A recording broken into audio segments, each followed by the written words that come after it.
বন্ধুরা, তোমরা সবাই কেমন আছো? আশা করি ভালো আছো, সুস্থ আছো। তো আমিও ভালো আছি। মৌসুমি অফিসিয়াল চ্যানেলে তোমাদের সবাইকে জানাই স্বাগত জানিয়ে আজকে চলে এলাম সকালবেলা টিফিন বানাতে। তো চলো আজকে কী টিফিন বানাবো তোমরা দেখতে থাকো। তো দেখো, পাস্তা নিয়েছি আর আলু কুচিয়ে নিয়েছি এখানটায়, আর রয়েছে দেখো পেঁয়াজ কুচি আর লঙ্কা কুচি, আর রয়েছে দুটো ডিম, দেখতে পাচ্ছ। এই যে এখন মেয়ের সকালে টিফিন বানাবো পাস্তা। তো চলো, আর ওইদিকে জল ফুটেও গেছে, আর এখন আমি পাস্তাগুলোকে এর মধ্যে ঢেলে দেবো। মেয়ের এখন সকালের আজকের বায়না পাস্তা খাবে। তো চলো, এখন পাস্তাগুলো ভালো করে সেদ্ধ হয়ে গেছে, দেখতে পাচ্ছি অনেকটাই সেদ্ধ হয়ে গেছে, মানে খুব বেশি সেদ্ধ হবে না, অল্প হালকা সেদ্ধ করে নিয়েছি। নিয়ে এখন জলটাকে ঝেড়ে নেবো। নিয়ে চলো, এখন হয়ে গেছে, আর এখন কড়াইতে তেল দিয়েছি, আর এখন দেব পেঁয়াজ কুচি, দেবো দুটো লঙ্কা কুচি। বেশি ঝাল দিলাম না, মেয়ে আমার তো বেশি ঝাল খাবে না।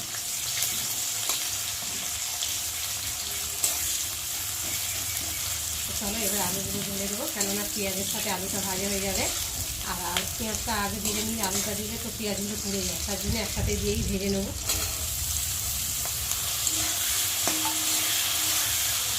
আমার আলু ভাজা হয়ে গেছে, দেখতে পাচ্ছ। আর পাস্তার মধ্যে মানে ম্যাগি মশলা দেয়, তো আমার মেয়ে মশলাই খায় না, তার জন্য মশলাই কিছু ব্যবহার করলাম না এর মধ্যে। তো শুধু ডিম দিয়ে করে দেবো। তো দেখো, আলুটা ভাজা হয়ে গেছে, আর একটু আলুটা সাইড করে নিলাম, নিয়ে আর এর মধ্যে এখন ডিমটাকে ফাটিয়ে দেবো।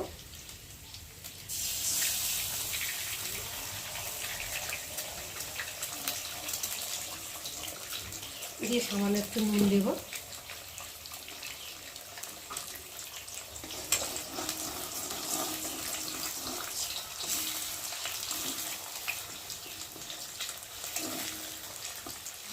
তো চলো, আমি আলু ভেজেছি, আলুর মধ্যে আগে নুন দিইনি, কেননা নুন হলুদ দিলে কড়াতে লেগে যায়, তার জন্য দিলাম না।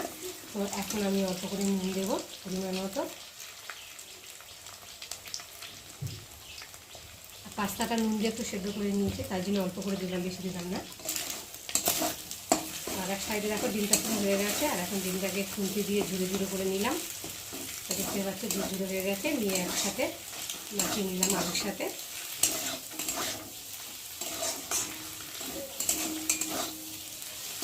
নিয়ে আর এখন পাস্তাগুলোকে ঢেলে দেবো।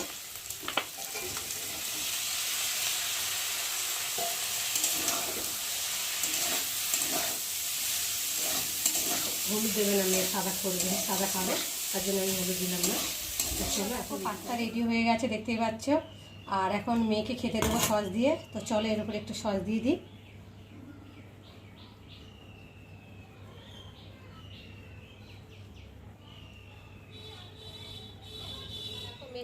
আর এখন মশলা বাটতে বসে গেছে, তো মেয়ে মশলা করছে, আর আমি এখন রান্নায় যাব। তো চলো, আজকে কি রান্না করবো তোমাদের সঙ্গে শেয়ার করবো।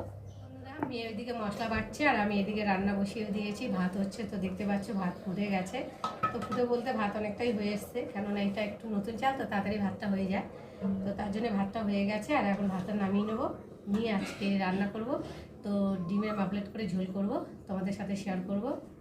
আজকে বেশি কিছু রান্না নেই, তো আজকে ডিমের ঝোল করব, মানে মাপলেট করে ঝোল করব, আর নিম বেগুন করব, আর একটু চাটনি করব। এই আজকে তো আমাদের দুপুরের মেনু। যাই হোক, তো আজকে আমি ডিমের অমলেট কীভাবে বানাবো, তরকারিটা তোমরা সবাই পারো।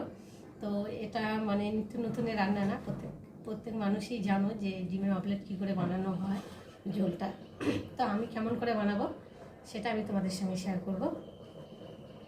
তো চলো, এখন ভাতটা হয়ে গেছে, আর আমি এখন ভাতটা ফ্যানটা ঝাড়বো।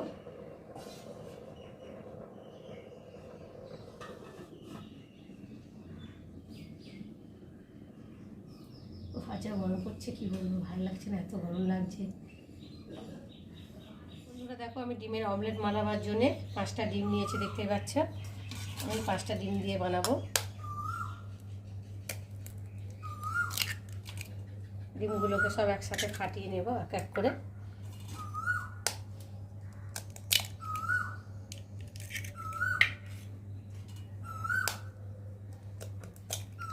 ডিম ফাটানো হয়ে গেছে, তো দেখতে পাচ্ছ। আর এখন আমি এই যে পেঁয়াজ কুচিয়ে রেখেছিলাম, দুটো মিডিয়াম সাইজের পেঁয়াজ কুচিয়ে নিয়েছি। তো দেখো, আমি এখন পেঁয়াজ আর লঙ্কাগুলোকে দেবো। তো ঝাল তোমরা পরিমাণ মতো দেবে, মানে অনেকটাই লঙ্কা কুচানো হয়ে গেছে, অতটা দেবো না, আমি অল্প করে দেবো। আর এখানে দেবো গোলমরিচের গুঁড়ো,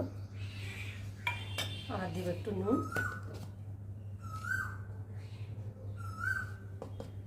তো চলো এটাকে ভালো করে ফেটে নিই।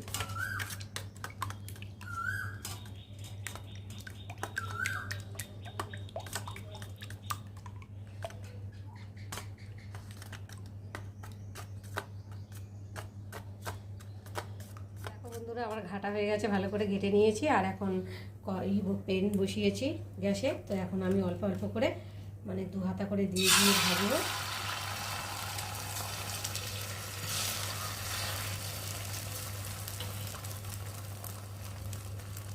দেখো খুন্তি দিয়ে ভালো করে ছড়িয়ে ছড়িয়ে দিয়েছি।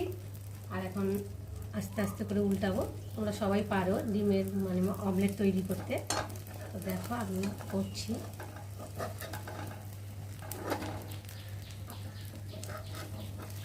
আর গ্যাসের ফ্লেমটা লো হবে, খুব একটা মানে হাই হবে না। তো দেখো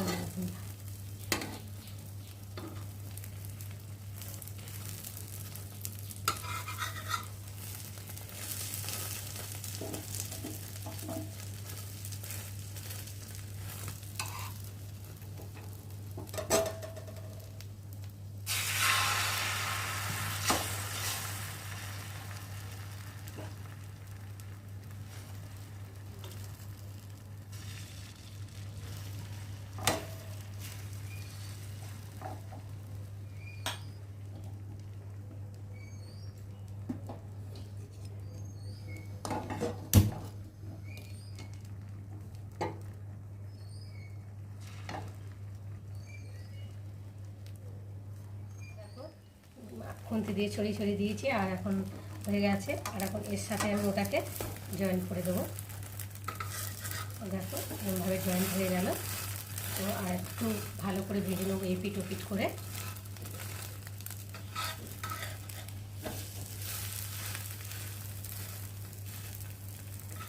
তো দেখো ভাজা হয়ে গেছে। আর এখন আমি নামিয়ে নেবো। আর একে একে এরকম করে সব ভেজে নেবো, নিয়ে তারপর তোমাদের সঙ্গে আরেকটা সেইভাবেই আমি করেছি। তো দেখতে পাচ্ছ। আর আরেকটু রয়েছে, সেগুলো দিয়ে আরেকটা বানিয়ে নেবো একটু মোটা করে।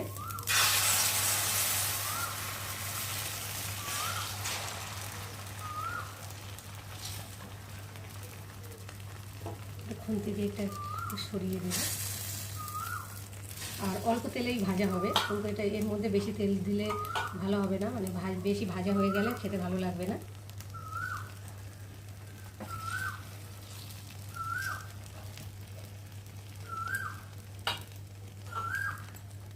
তো চলো আবার সেমনভাবে উল্টাবো। দেখো দেখো কত সুন্দর মোটাও হয়েছে। যত মোটা হবে তত খেতেও ভালো লাগবে আর দেখতেও ভালো লাগবে। তো দেখো আমার এপিট ওপিট করে 2 পিঠ একটু ভালো করে ভেজে তুলে নেবো, নিয়ে একটু ঠান্ডা করবো। আলুগুলো ভাজা হয়ে গেছে। ওই তেলের মধ্যে আলুগুলো অল্প তেল দিয়ে ভেজে নিয়েছি। আর আলুগুলোকে এখন তুলে নিচ্ছি, ভাজা হয়ে গেছে।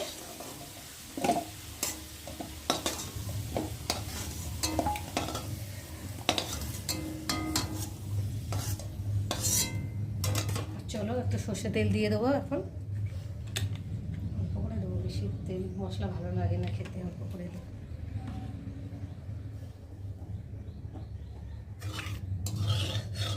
তেলটা একটু গরম হয়ে গেছে। আর এখানটা আমি দেবো এখন পেঁয়াজ বাটা আর টমেটো বাটা।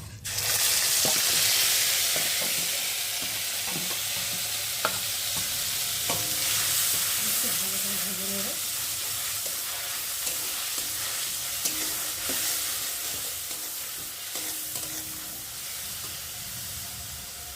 তারপর দেবো আদা বাটা, রসুন বাটা আর লঙ্কা কুচি কটা ছিল সেগুলো দিয়ে দিলাম। দেবো হলুদ,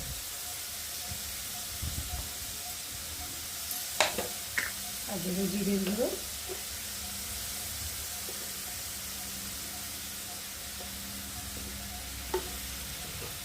দেবো নুন,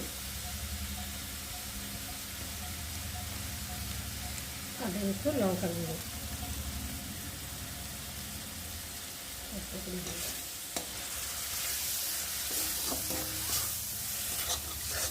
তো ততক্ষণ মশলাটা ভাজা হতে থাক আর আমি ডিমটা কেটে নেবো। মশলা ভাজা হচ্ছে আর আমি ভাবলাম তাহলে সময় আছে ডিমটাকে কেটে নিই।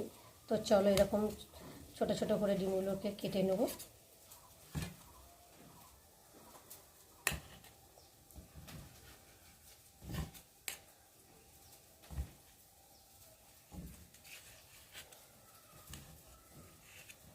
তো দেখো কতটা সফট হয়েছে আর কত সুন্দর মোটা হয়েছে। এর মধ্যে এখন ঝোল নুন টুন ঢুকলে খেতে ভীষণ ভালো লাগবে। তো চলো একে একে আমি এগুলো এখন কাটবো। এগুলো কাটা হয়ে গেছে আর একটা কাটবো। দেখো লেয়ারটা যত একটু মোটা করবে তত আরও ভালো লাগবে, দেখতেও ভালো লাগবে, খেতেও ভালো লাগবে।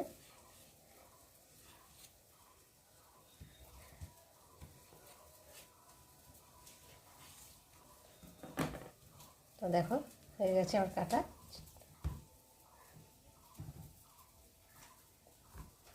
দেখো মশলা থেকে তেল ছেড়েও দিয়েছে, দেখতে পাচ্ছ মশলাটা ভালো ভাজা হয়ে গেছে। আর এখন আমি এর মধ্যে আলু তুলে ভেজে রাখা আলুগুলোকে ঢেলে দেবো।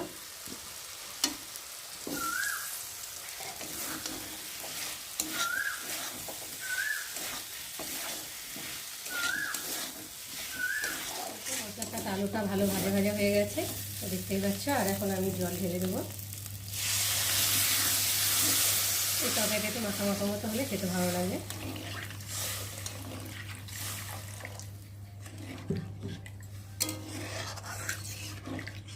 তো চলো আমার ঝোল ফুটে গেছে আর আমি এখন একে একে এইগুলোকে ছেড়ে দেবো, ডিমের অমলেটগুলোকে।